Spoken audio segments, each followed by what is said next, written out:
향한 하나님의 생각은 평안이고 가장 좋은 것을 주고자 하심입니다. 말씀이 정말 그렇게 말하고 있습니다. 하나님은 결코 우리에게 나쁜 것, 또 좋지 않은 것을 주시는 분이 아니십니다. 이 사실을 정말 믿으십니까? 하나님께서 오늘 말씀에서 이렇게 말씀하십니다. 3절 말씀 한번 더 읽겠습니다. 너희는 귀를 기울이고 내게로 나와 들으라. 그리하면 너희의 영혼이 살리라. 내가 너희를 위하여 영원한 언약을 맺으리니 곧 다윗에게 허락한 확실한 은혜이다. 아멘. 하나님은 우리를 살리고자 하십니다.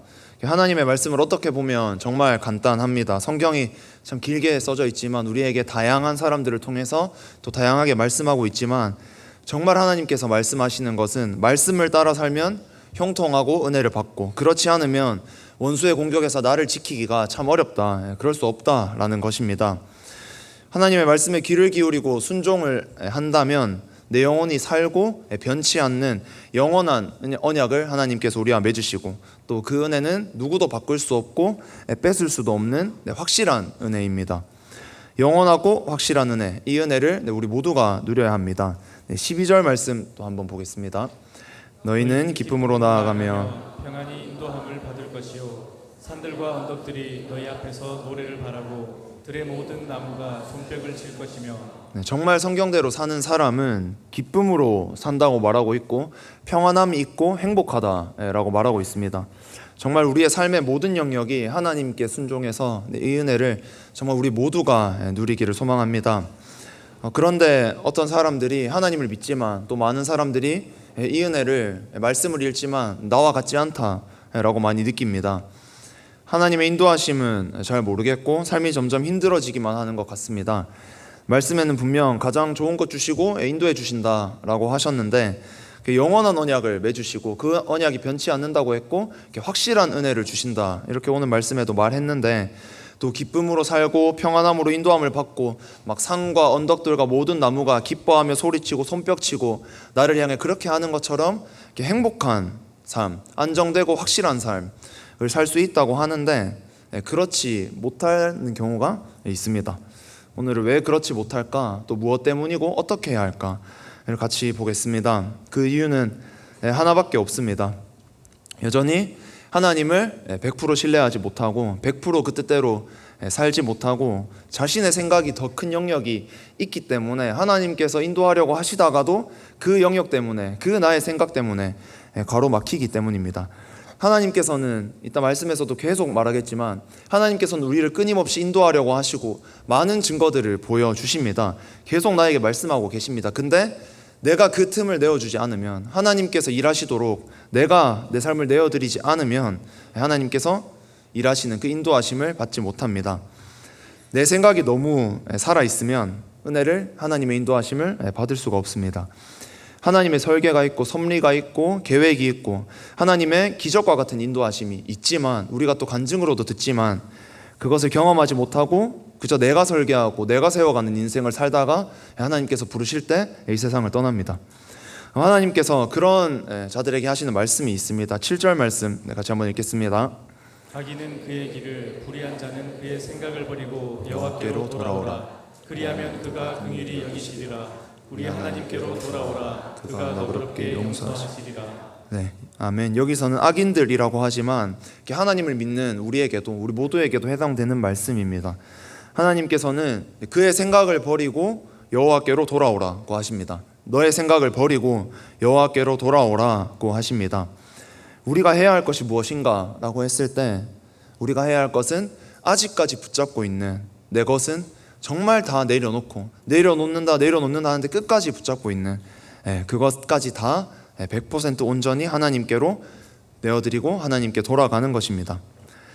우리 교회도 이것 때문에 은혜 받지 못하는 사람들이 있을 수 있습니다. 어떤 분들이 때로 말씀하시는 것을 듣거나 또 청년들과 이야기를 해볼 때도 종종 그런 생각을 합니다. 대부분은 그렇지 않으시지만 또 대부분의 경우에 그렇지 않을 때도 있으시지만 종종 이분이 삶이 선택을 하실 때 근거는 그 1순위가 그 첫 번째가 하나님이 아니라 말씀이 아니라 자신의 경험이구나, 자기 자신의 기준이구나 라는 생각을 들 때가 가끔 있습니다. 자신의 생각과 교회의 방향이 다르면 은혜가 들어가지 않습니다. 자신의 생각과 리더의 말이 다르면 권면이 들어가지 않습니다.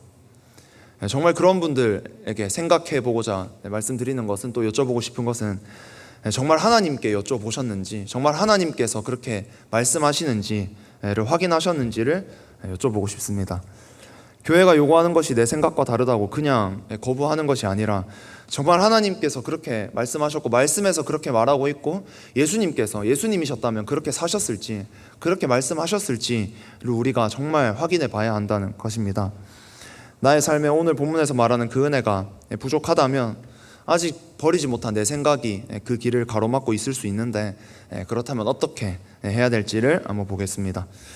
이제 본론으로 들어가서 7절에 아까 읽었듯이 돌아오라, 너의 생각을 버리고 나에게로 돌아오라고 했는데, 그 당시 이스라엘 백성들에게 선포된 말씀이니까 그때 상황에 비춰보면, 바벨론 포로 생활을 오랫동안 수십 년간 했다가 이스라엘로 귀환한 것, 그것이 하나님께로 돌아감을 의미하지는 않습니다. 교회 안에 있다는 것, 교회 안에 있는 것, 우리가 안전한 공동체 안에 있는 것이 내가 하나님의 뜻에 합당한 삶을 살고 있다라는 것을 대변하지 않고, 하나님께서 기뻐하시는 삶을 살고 있다라는 것과 같지가 않습니다. 이스라엘로 바벨론에서 귀한 백성들 중에서도 바벨론 포로 시절 가졌던, 또 그들에게 들었던 많은 영향들, 그 가치관들을, 생각들을 내려놓고 다시 하나님의 법으로 100%, 그 율법으로 100% 하나님의 뜻으로 돌아가는 사람들만이 하나님의 축복을 누리고 진짜 하나님께로 돌아간 사람들이다, 하나님께서 기뻐하시는 사람들이다 라는 것이 오늘 말씀이 의미하는 바입니다. 우리에게 적용해 본다면, 내가 교회 안에 있다, 공동체 안에 있다, 귀한 공동체 안에 있다, 이것이 끝이 아니라 내가 정말 자신의 생각, 내 생각을 하나님 앞에서 다 내려놓고 하나님의 삶에 온전히 순종하는 것, 그런 사람들만이 진정으로 하나님께 돌아간 사람들, 하나님께 돌아가 회복한 사람들이라는 것입니다. 우리는 이래도 되고 저래도 된다라고 생각하는 것들이 많을 수 있습니다. 내 생각에 맞으면 순종하고 아니면 안 할 수도 있다고 생각합니다. 하지만 하나님께서는 성경에서 그렇게 말씀하신 적이 없습니다. 신명기 8장 6절에 보면, 내 하나님 여호와의 명령을 지켜 그의 길을 따라가며 그를 경외할지니라. 하나님께서는 말씀에 대해서 명령이라 하셨습니다. 선택이 아닙니다. 말씀을 지켰을 때 우리 삶의 선택 영역이 있지만, 그 말씀에 의해서는, 하나님의 뜻에 의해서는 결코 선택의 영역이 없습니다. 우리가 가장 먼저 해야 하는 것, 또 타협하지 못하는 것은 하나님의 말씀을 있는 그대로 따르는 것, 이것을 전제하고 내 삶을 살아갈 때 진짜 자유가 있고 은혜가 있습니다. 그렇다면 말씀을 통해서 좀 더 구체적으로 내 생각이 먼저일 때, 또 하나님의 뜻에 온전히 순종할 때, 제대로 따를 때 모습이 어떤지 한번 살펴보겠습니다. 첫 번째로는 내 생각이 앞설 때입니다. 작은 1번으로 하나님이 쓰실 수 없습니다. 이스라엘의 첫 왕으로 세워진 사울이 하나님께 쓰임받지 못하게 된 굵직한 두 가지 정도 사건들이 있는데, 이 사건들도 모두 하나님께서 이렇게 하라고 분명하게 사울에게 말씀해 주셨고 가르쳐 주셨고 사무엘을 통해서 계속 말씀해 주셨는데, 사울이 자기 생각대로 행했기 때문에 하나님께 버림받았습니다. 사무엘상 13장 13절 14절 한번 같이 읽겠습니다. 사무엘이 사울에게 이르되 왕이 망령되이 행하였도다. 왕이 왕의 하나님 여호와께서 왕에게 내리신 명령을 지키지 아니하였도다. 그리하였더라면 여호와께서 이스라엘 위에 왕의 나라를 영원히 세우셨을 것이거늘. 지금 14절입니다. 지금은 왕의 나라가 길지 못할 것이라. 여호와께서 왕에게 명령하신 바를 왕이 지키지 아니하였으므로 여호와께서 그의 마음에 맞는 사람을 구하여 여호와께서 그를 그의 백성의 지도자로 삼으셨느니라 하고. 사울은 이제 전쟁을 앞두고 전쟁을 빨리 해야 되는데, 우리는 준비가 다 됐고 가만히 있으면 계속 병사들 사기도 틀어지고 물자 문제도 있고 여러 가지가 있었겠죠. 그래서 전쟁 준비 다 됐고 빨리 가서 침략해서 이겨야 되는데, 그 전에 전쟁 전에 제사를 드려야 되니까, 근데 제사를 드리기 위해서 제사장 사무엘이 와야 되는데 오지 않으니까 자기가 그냥 제사를 드려버립니다. 제사장만 드릴 수 있는 그 제사를 자기가 계산해 봤을 때 지금 빨리 전쟁을 해야 되는데 제사 때문에 시작을 못하니까 자기 마음대로 처리해 버린 것입니다. 이것은 명백하게 하나님의 말씀보다, 하나님께서 사울에게 명령하신 것보다 사울의 생각이 앞서 있고 자신의 생각이 판단의 기준이었다라는 것을 보여준 장면입니다. 15장 9절 또 한번 보겠습니다. 사울과 백성이 아각과 그의 양과 소의 가장 좋은 것 또는 기름진 것과 어린 양과 모든 좋은 것을 남기고 진멸하기를 즐겨 아니하고 가치 없고 하찮은 것은 진멸하니라.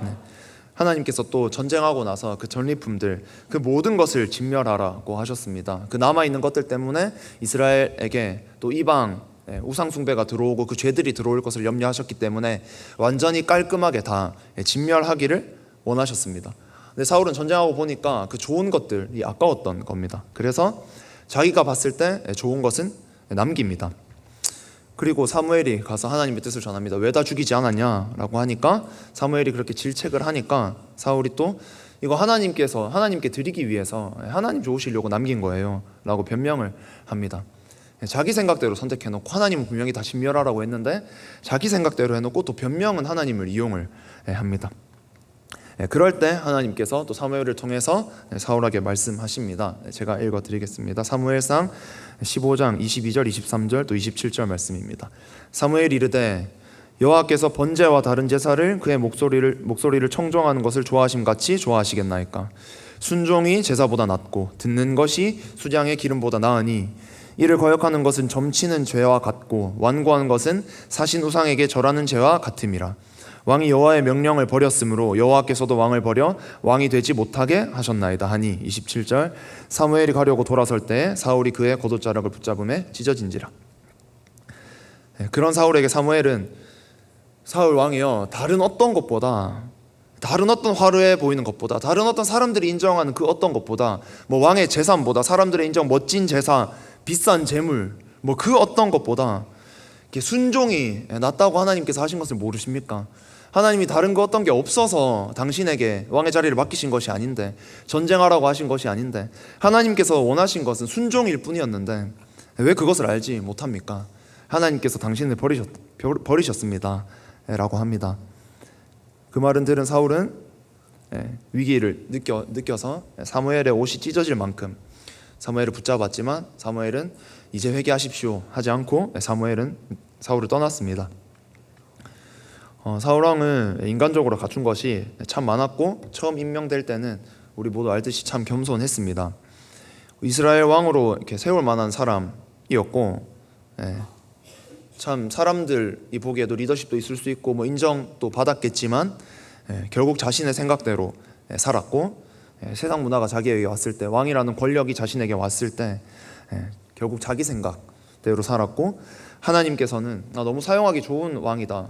너무 사용하기 좋은 뭐 리더십도 다양한 것들을 많이 갖춘 사울이었지만 그를 쓰실 수가 없었습니다.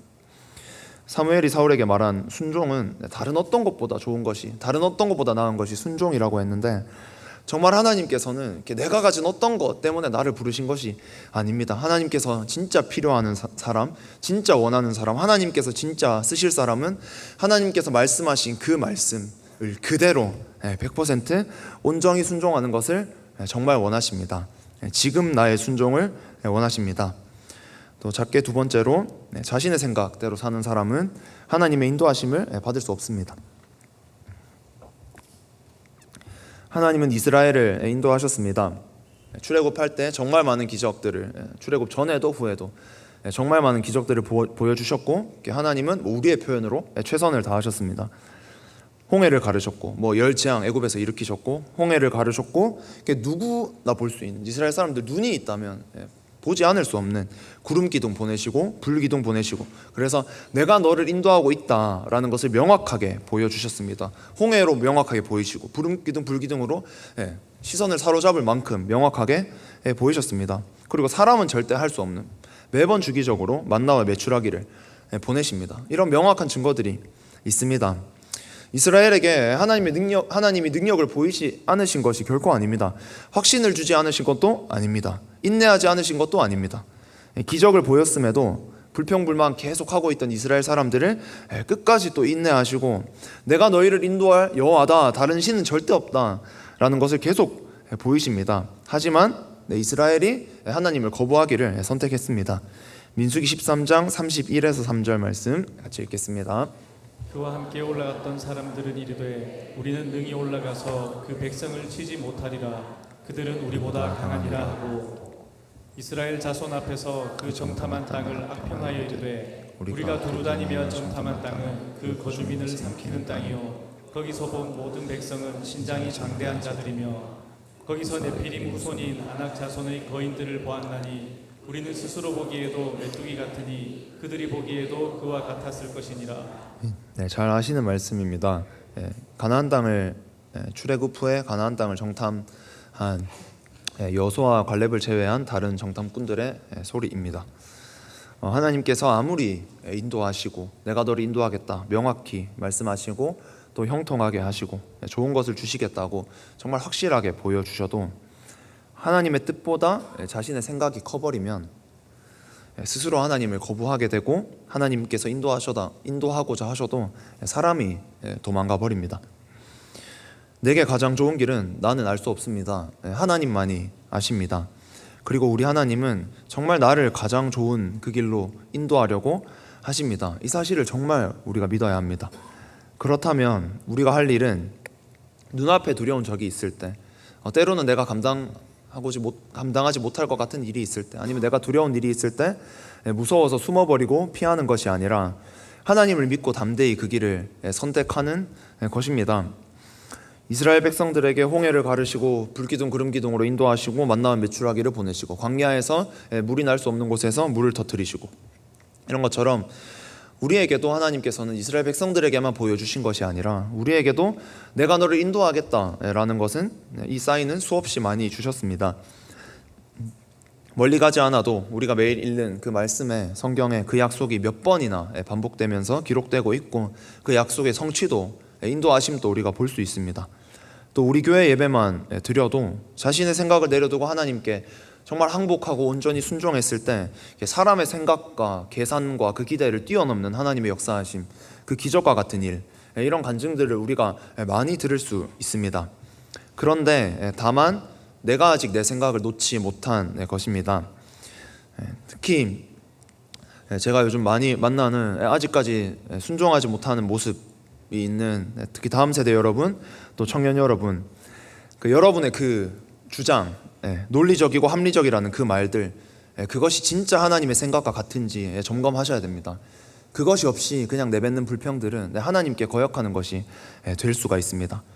아니라면 하나님의 뜻과 다르다면 진짜 그것 가지고 그 안건 가지고 그 생각 가지고 하나님 앞에 기도했는데 하나님의 뜻과 다르다는 것을 알게 된다면 당장 내려놓는 것이 교회에 좋은 것도 아니고 누구한테 좋은 것도 아니고 나에게 좋습니다. 하나님이 그렇게 말씀하셨고 사울을 봐도 그렇고 이스라엘을 봐도 그렇고 성경 어디를 봐도 그렇습니다. 하나님의 말씀에 온전히 순종하는 것, 따르는 것, 이것은 선택사항이 아니라 말씀대로 살라는 하나님의 명령이고 우리에게 안 좋은 것이 아니라 가장 좋은 것입니다. 또 작게 세 번째로 내 생각이 하나님의 생각보다 앞서게 되면 공동체에 좋지 않은 영향을 주게 됩니다. 말을 좀 부드럽게 한다고 공동체에 좋지 않은 영향을 준다 이렇게 말을 했지만 성경에서도 말하고 때로 강단에서 목회자가 선포하고 또 리더들이 말하고 부모님이 말씀하셔도 내 생각을 꺾지 않고 끝까지 견지하는 그 사람들의 말이, 그 사람들이 하는 의견과 말들이 교회 안에 많으면 많아질수록 내 공동체에 해가 됩니다.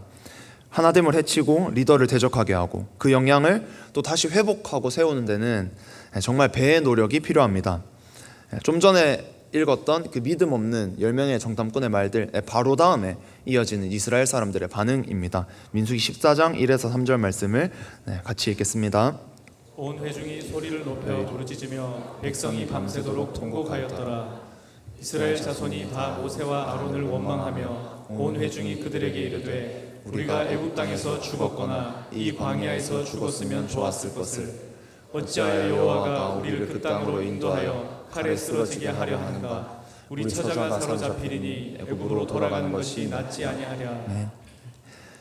그렇게 안 된다, 우리 못 이긴다, 가나안 사람들 앞에서 우리 메뚜기와 같다, 밥과 같다 이렇게 얘기하니까 그러고 나서 백성들이 그걸 듣고 막 또 흩어져서 각 지파로 흩어져서 이렇다 저렇다 절대 안 된다, 지금 우리 돌아갈 길도 없고 다 죽었다 이렇게 불평하고 얘기하니까 백성들이 2절 보면 이스라엘 자손이 다 모세와 아론을 원망하여 이들의 말로 인해서 10명의 말로 인해서 이스라엘 그 수많은 사람들이 다 같이 하나님께서 세우신 리더를 원망합니다. 근데 여기서 그치는 것도 아니고 3절에 가면 어찌하여 여호와가 우리를 그 땅으로 인도하여 칼에 쓰러지게 하려 하는가. 하나님이 그렇게 확실하게 몇 번이나 보내주셨고 진짜 기적과 같이 애굽에서 인도하여 주셨는데 이 사람들이 하는 말은 하나님을 원망하는 것입니다. 이스라엘 전체는 몇 정탐꾼들의 믿음 없는 말에 영향을 받았고 이것을 다시 연단하고 세워가는데 40년의 세월이 필요하게 됩니다. 2년 만에 갈 수 있었던 그 약속의 땅, 하나님이 인도하신 약속의 성취, 그 가나안 땅을 20배나 걸려서 40년이 지나서 도착하게 됩니다.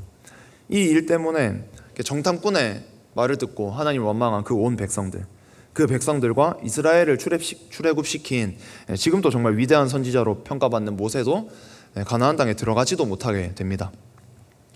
부정적인 말은 정말 결코 쉽게 하면 안 됩니다. 먼저는 내가 그 말을 듣기 때문에 내 영혼이 가장 먼저 다칠 수 있고 주변에 아직 연약한 영혼들, 갈팡지팡하는 성도들, 또 믿은 지 얼마 되지 않은 분들에게 독이 되는 말을 할 수가 있습니다.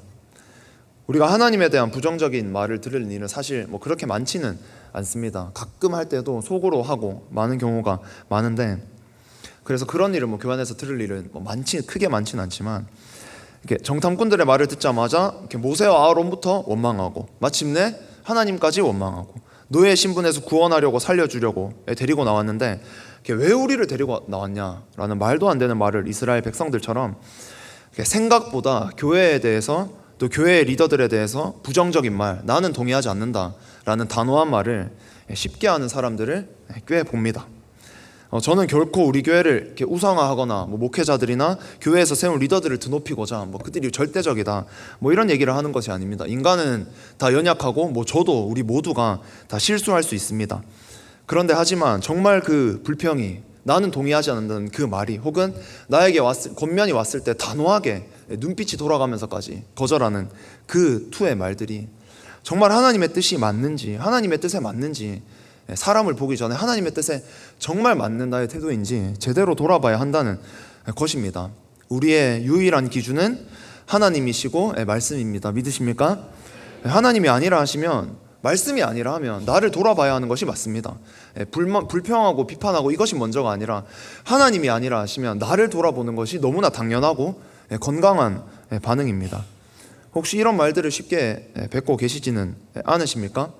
그렇다면 이번 한 주 기도하실 때 그것 가지고 사람에게 불평하기 전에 하나님께 먼저 가져가서 깊이 기도해 보시기를 바랍니다. 하나님, 나한테 이런 마음이 드는데, 교회에서 이런 선포가 될 때, 예를 들어서 얼마 전 청년 부흥회하자고 선포될 때 하나님, 나한테 이런 거부하는 마음이 드는데 이게 하나님 진짜 건강한 반응인가요? 하나님께서 기뻐하시는 반응인가요? 이게 진짜 우리가 말하는 그 합리적이고 논리적이고 이성적인 반응인가요? 아니면 하나님께서 기뻐하시지 않는 반응인가요? 이것을 하나님 앞에 가지고 나가셔서 정말 깊이 기도해 보시고, 그 모든 꼬여있는 것들, 하나님을 대적하는 것들, 나도 모르게 내 안에 있을 수 있는데 그것을 정말 1대1로 하나님 만나셔서 해결하실 수 있기를 정말 소망합니다. 그게 두 번째로, 내 생각을 내려놓을 때 성령의 일이 시작됩니다. 사도행전 10장 13에서 15절 말씀 제가 읽겠습니다. 또 소리가 있으되 베드로야 일어나 잡아 먹어라 하거늘 베드로가 이르되 주여 그럴 수 없나이다. 속되고 깨끗하지 아니한 것을 내가 결코 먹지 아니하였나이다 한데, 또 두 번째 소리가 있으되 하나님께서 깨끗하게 하신 것을 내가 속되다 하지 말라 하더라. 아멘. 하나님께서는 베드로에게 환상으로 찾아오십니다. 그래서 우리가 많이 아는 말씀인데, 속되고 더러운 것들이라고 일반적으로 유대인들이 생각하고 있던 그것을 그냥 이렇게 어떻게 먹으라도 아니고 잡아 먹어라 하십니다. 베드로는 당연히 이때까지 자기가 생각해왔고 들었고 믿었던 것, 이게 믿음에 의한 행동이었기 때문에 베드로는 하나님 그럴 수 없습니다 라고 하지만, 하나님께서 말씀하신 것은 하나님이 깨끗하다 하는데 네가 어떻게 그걸 속되다 하느냐, 하나님께 순종해라 라고 말씀하십니다. 이 말씀을 듣고 베드로는 하나님께 순종해서 이 중간 과정을 잠깐 지나서 이방인 고넬료에게 복음을 전합니다. 그때 당시 이방인에게 복음을 전하는 것은 속되고 깨끗하지 않다 하는 것을 먹는 것처럼 금해지는 일이었기 때문에 하나님께서 베드로에게 이렇게 말씀하신 것입니다. 그렇게 베드로가 자신의 그 고정관념을 정말 다 내려놓고 하나님께 순종했을 때, 그때 성령께서 일하십니다. 44절에서 7절 말씀 같이 읽겠습니다. 베드로가 이 말을 할 때에 성령이 말씀 듣는 모든 사람에게 내려오시니 베드로와 함께 온 할례 받은 신자들이 이방인들에게도 성령 부어 주심으로 말미암아 놀라니 이는 방언을 말하며 하나님 높임을 들음이로라. 이에 베드로가 이르되 이 사람들이 우리와 같이 성령을 받았으니 누가 능히 물로 세례 베풀물 그 말이요 하고. 네, 유대인 베드로에게는 이방인에게 복음을 전하는 일은 정말 더럽다라고 할 수 있을 정도로 해서는 안 되는 일이었습니다. 이방인들을 가까이 하는 것, 그들은 우상 숭배를 하고 하나님을 거부하기 때문에 정말 가까이 하면 안 될 일이었습니다. 근데 하나님께서 베드로에게 하시는 말씀을 네가 이때까지 평생 옳다고 생각했던, 그게 믿음에 의한 것이었든 평생 옳다고 생각했던 일이라고 할지라도 하나님께서 아니라고 말씀하시고 다르게 하라고 말씀하신다면 그것을 그 순간 다 내려놓고 말씀 그대로 따르라고 하나님께서 말씀하십니다. 그때 베드로는 자신의 모든 고정관념과 생각과 이렇게 교회의 큰 리더였기 때문에 한 번 복음 전해서 3,000명을 돌아오게 한 사람인데 모든 사람의 인정을 받지 않았겠습니까? 그래서 정말 어떻게 보면 정말 교만해질 수 있는 그런 위치에 있었지만 베드로는 자신의 것 다 내려놓고 성령께 순종해서 하나님께 온전히 100% 자신의 생각대로 거기서 또 계산해서 이만큼만 순종하고 또 이건 남겨놓고 요만큼만 하고 이거는 도저히 안 될 것 같은데 내려놓고, 이게 아니라 진짜 이방인한테 난 도저히 못 좋아하겠다, 네가 가서 좀 전해라, 이런 것도 아니고 진짜 100% 온전히 그대로 순종했습니다. 자신이 직접 가서 복음을 전했습니다. 그때 성령께서 일하시기 시작했고 이방인들에게 또 성령이 부어졌습니다. 45절 말씀처럼 베드로와 함께 온 할례 받은 신자들이, 베드로와 함께 왔던 원래 믿고 있던 유대인들이 이방인들에게 되는 역사를 보면서 이방인들에게도 성령 부어 주심으로 말미암아 놀라니 이는 방언을 말하며 하나님을 높임을 들음이로라. 그러면서 베드로가 이 사람들이 우리와 같이 성령을 받았으니 누가 능히 물로 세례 베품을 그 말이요. 정말 하나님이 유일한 기준이 되신다라는 고백입니다. 그리고 그럴 때 진짜 그 인정이 100% 될 때 내가 끝까지 붙들고 있던 이건 아니지 않나요? 저건 아니지 않나요? 했던 모든 생각을 다 하나님 앞에 온전히 내려놓고 굴복시킬 때 하나님께서 역사하시고 성령께서 역사하신다는 겁니다. 베드로와 함께 했던 그 사람들, 그 자리에 있었던 모든 사람이 성령의 역사를 경험했고 모두 하나님을 찬양했습니다. 베드로와 함께 갔던 유대인들, 그 사람들도 끝까지 자신의 생각을 고집해서 저는 도저히 이방인들에게 복음 전하는 데는 저는 갈 수 없습니다. 저는 하나님의 백성인데 어떻게 그 자들에게 가서 할 수 있나요? 라면서 하나님이 세우신 리더인 베드로를 만약에 거부하고 욕하고 이랬다면 그들은 결코 이 성령의 역사를 경험하지 못했을 것입니다. 근데 그 따라간 신자들도 베드로가 그렇게 말할 때, 또 하나님께서 그렇게 말씀하셨다고 할 때 내 생각은 지금까지 이렇지만 하나님께서 이렇게 말씀하셨다면 그 이유가 있겠구나 하고 따라갔을 때 그 역사를 볼 수 있었다는 것입니다. 우리도 하나님께서, 저는 분명히 하나님께서 우리 교회를 통해서, 대흥교회를 통해서 정말 많은 일들을 지금 또 일하고 계시고 앞으로도 일하실 것을 믿습니다. 근데 진짜 그 성령의 역사를 같이 경험하려면 우리가 나의 생각을 내려놓고 정말 하나님의 생각과 온전히 일치시키고 따라야 한다는 것입니다. 그런 자들에게 이 성령의 역사의 현장을 경험할 수 있는 그 기회가 주어집니다. 그 자리에 있었던 모든 사람들이 성령의 역사를 진짜 경험했고 다 같이 기뻐 이방인 유대인 할 거 없이 하나님을 찬양했습니다. 우리가 알듯이 그 이후로 정말 많은 이방인들에게 복음을 전해줬고 지금 우리도 하나님을 믿고 찬양할 수 있게 되었습니다.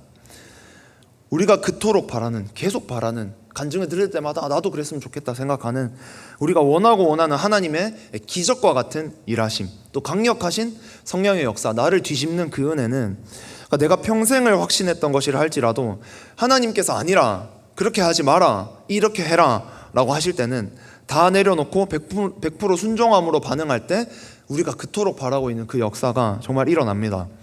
걱정과 염려가 있을 수도 있고 때로는 고난을 주실 수도 있습니다. 하지만 하나님과 함께하면 마침내 극복되고 우리가 지나고 나서 하나님의 섭리를 봤을 때 그때는 정말 몰랐는데, 그때는 참 이해가 되지 않았는데 더 좋은 것을 주시기 위한 과정이었구나, 내가 그때 다른 피난처 선택하지 않고 하나님께 100% 순종하길 정말 잘했구나, 이런 고백을 할 수 있게 될 것입니다. 우리에게 가장 좋은 것 주시기를 원하시는 하나님께서는 내 생각 다 내려놓고 하나님의 생각과 정말 완전히 조금의 어긋남도 없이 그대로 순종하고 일치시킬 때 하나님께서 그때부터 내 손을 잡고 마음껏 거치는 거 없이 인도하실 수 있습니다. 그때 정말 내 손에 있던 것을 다 내려놓을 때 하나님께서, 성령님께서 그때까지 잡지 못했던 내 손을 이제 잡으시고 정말 인도하십니다. 성령께서 일하시기 시작합니다. 우리에게도 성령의 일하심이 정말 필요합니다. 성령께서 마음껏 일하셔서 대흥교회에 맡겨주신 모든 영혼이 살아나고, 이것을 넘어서 한국교회와 세계에 하나님 모르고 죽어가는 영혼을, 많은 영혼을 살려내야 합니다. 지금 이 꿈이 참 커 보입니다. 하지만 우리가 정말 하나님께 온전히 순종할 때, 오늘 말씀의 베드로처럼 반응할 때 좀 하나님께서 하시기 때문에 다 됩니다. 꿈을 주셨다면 하나님께서 성취하십니다. 그 시작은 내 생각을 하나님의 말씀에 온전히 굴복시켜 순종하는 것입니다. 나의 생각이 하나님 앞에서 완전히 사라지고 엎드러질 때 하나님께서 일하실 줄 믿습니다. 뭐 내 일은, 내 자유는 어디 있나요? 이런 것이 아닙니다. 하나님 앞에 온전히 순종할 때 정말 진정한 자유와 그 기쁨이 있습니다. 그럴 때 더 비상하고 또 맡겨주신 사명과 시대적 사명 더 충성되게 감당할 수 있는 우리 교회가 될 줄 믿습니다. 같이 찬양하고 기도하겠습니다.